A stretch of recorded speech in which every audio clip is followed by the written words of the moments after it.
Hi, greetings. Welcome back to another edition of Jammin' Men. As we continue to go through the Bible, we are in 1 Kings chapter 4. This will be a two-part video. First part is going to be an introduction to Solomon, King Solomon that is, David's son. And the second video I'll be reading chapter 4. And this right here, I'd like to introduce you to Solomon. King Solomon. This is what it says about Solomon. It says, wisdom is only effective when it is put into action. Early in his life, Solomon had the sense to recognize his need for wisdom. But by the time Solomon asked for wisdom to rule his kingdom, he had already started a habit that would make his wisdom ineffective for his own life. He sealed a pact with Egypt by marrying Pharaoh's daughter. She was the first of hundreds of wives married for political reasons. In doing this, Solomon went against not only his father's last words, but also God's direct commands. And how much, I want to reread that again. In doing this, Solomon went against not only his father's last words, and who's his father? That's right, King David, before him, but also God's direct commands. How often is this true in our lives? How is this true in your life, your own life? How often do we know what is right, but we don't do it? We go against our own parents, we go against God, ultimately. It says, it is clear that God's gift of wisdom to Solomon did not mean that he couldn't make mistakes. He had been given great possibilities as the king of God's chosen people, but with them came great responsibilities. That reminds me of Spider-Man. With great power comes great responsibility. Remember that? Uncle Ben telling Peter Parker?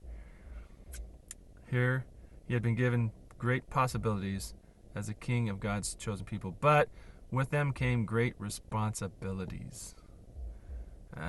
Unfortunately, he goes on to say, he tended to pursue the former and neglect the latter.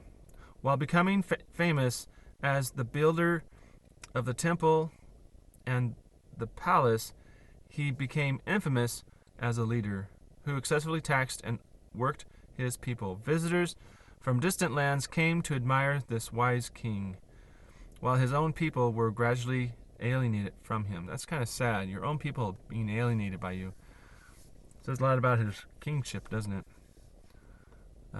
Little is mentioned in the Bible about the last decades of Solomon's reign. Ecclesiastes probably records his last reflections of on life. In that book, we find a man proving through bitter experience that finding meaning in life apart from God is a vain pursuit. Security and contentment are found only in a personal relationship with God.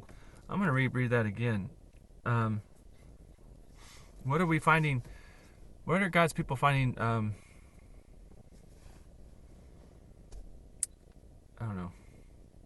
Contentment in.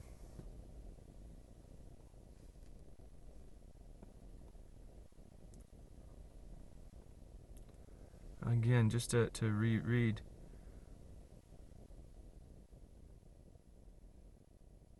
It says security and contentment are found only in a personal relationship with God. And again, how is your own relationship with God, your own personal relationship with God, how is it going? And that is a sincere question, and I have to evaluate my own life too. I have to do that on a daily basis. And so I think of DC Talk. What if I stumble? What if I fall? What if I lose something? Make fools of us all. Will the love continue when the walk becomes a crawl? Whoa, whoa, whoa, what if I stumble? What if I fall?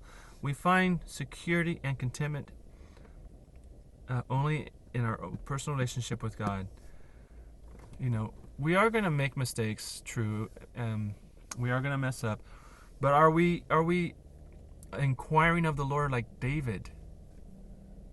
Remember, David was always inquiring of the Lord, except for the latter years of his, life. He didn't do it as much.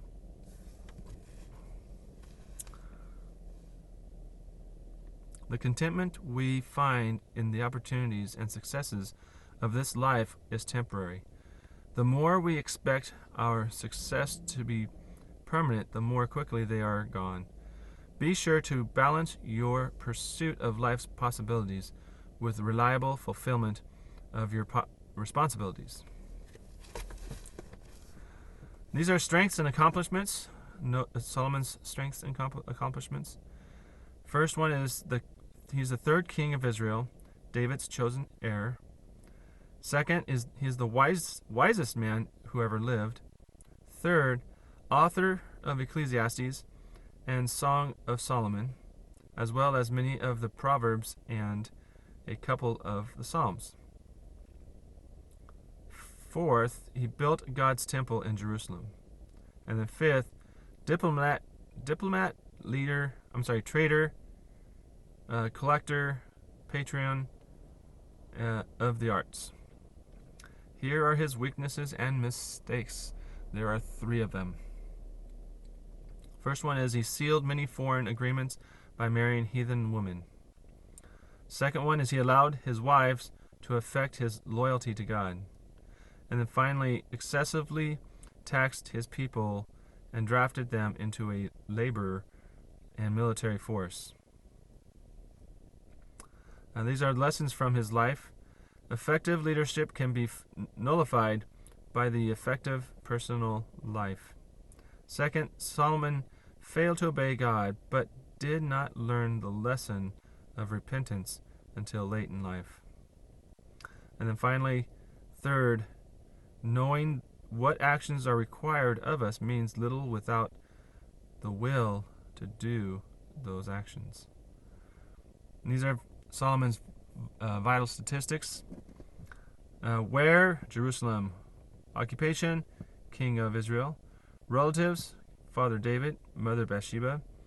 Brothers? Absalom, Adonijah, sister Tamar, son Rehoboam.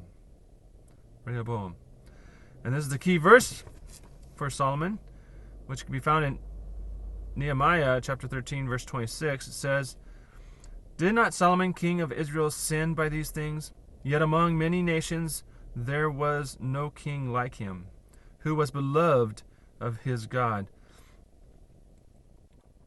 And God made him over all Israel. Nevertheless, heathen women caused even him to sin."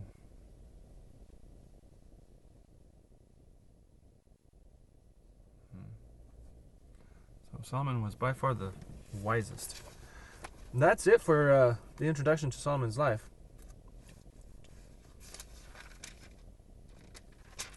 So, with that, I'm going to conclude Solomon's life. Hope you enjoyed that little introduction to Solomon's life, and I am going to go ahead and sign off and get ready for the next reading, which is chapter 4 of 1 Kings. I will see you guys in the next video. Till then, peace.